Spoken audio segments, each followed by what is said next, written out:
Débora, mudando um pouquinho de assunto, trazendo aqui um pouquinho de apuração daquela percepção que a gente teve ontem, ao vivo, acontecendo, e agora trazendo dados que mostram isso, o tamanho da repercussão da ida de Lula à Casa Branca para se encontrar com Donald Trump. Levantamento em primeira mão que a gente traz aqui, feito pelo Instituto Nexus, que é especializado, tem pesquisa de opinião pública e também monitoramento de redes sociais.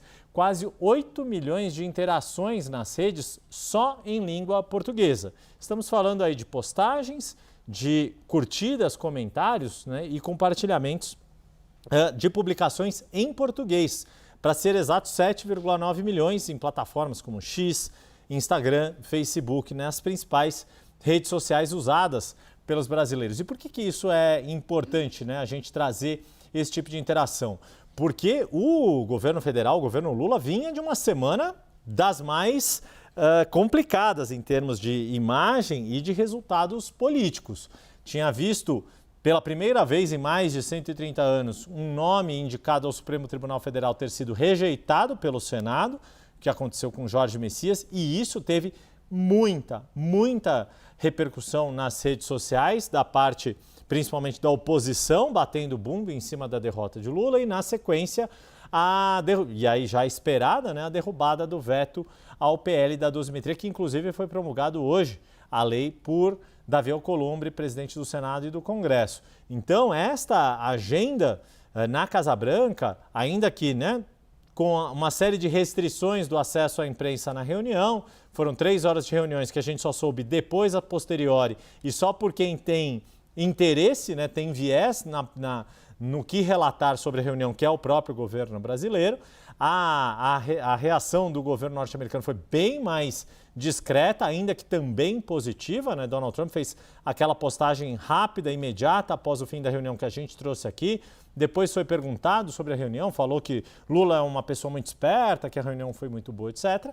Mas foi o governo brasileiro quem mais tocou bumbo em cima desta reunião e dessas fotos. Tanto que todas as fotos, praticamente todas as fotos e imagens que a gente tem desse encontro, foram feitas pelo fotógrafo oficial do presidente brasileiro. Seja como for, um dos objetivos do governo brasileiro foi obtido.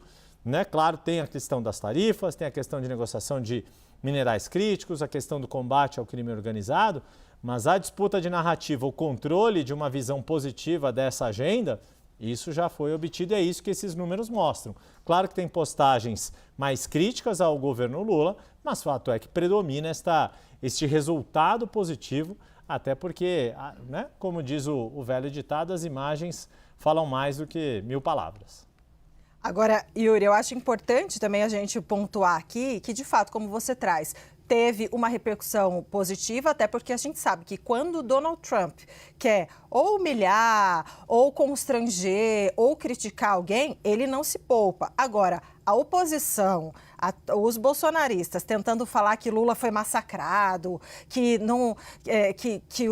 o presidente Donald Trump recusou um abraço dele, tá feio. Tá feio, não tá legal, porque não foi o que aconteceu, Você pega nas falas, nas postagens, nas manifestações, pode não ter sido a mais efusiva do mundo, mas Donald Trump claramente chegou sorridente, não deu aquele cumprimento de urso que ele faz, assim, puxando a mão da pessoa, do líder, do chefe de Estado, quando ele quer constranger. Ele foi ali afável, foi gentil. Agora, assim, a oposição dizer, Lula foi massacrado, assim, não condiz com a realidade e mostra a falta de discurso que a oposição tá em relação a esse assunto. Desculpa, é isso.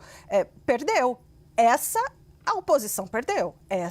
O presidente Lula levou. Mesmo que seja só politicamente, mesmo que não tenha havido ali, grandes assinaturas, nenhuma assinatura, aliás, nenhum anúncio oficial de acordo, como você disse, mas ali, o buzz político tá feito. Marcou esse gol, tem que admitir. Agora, mentir, ficar... é feio, não tá legal.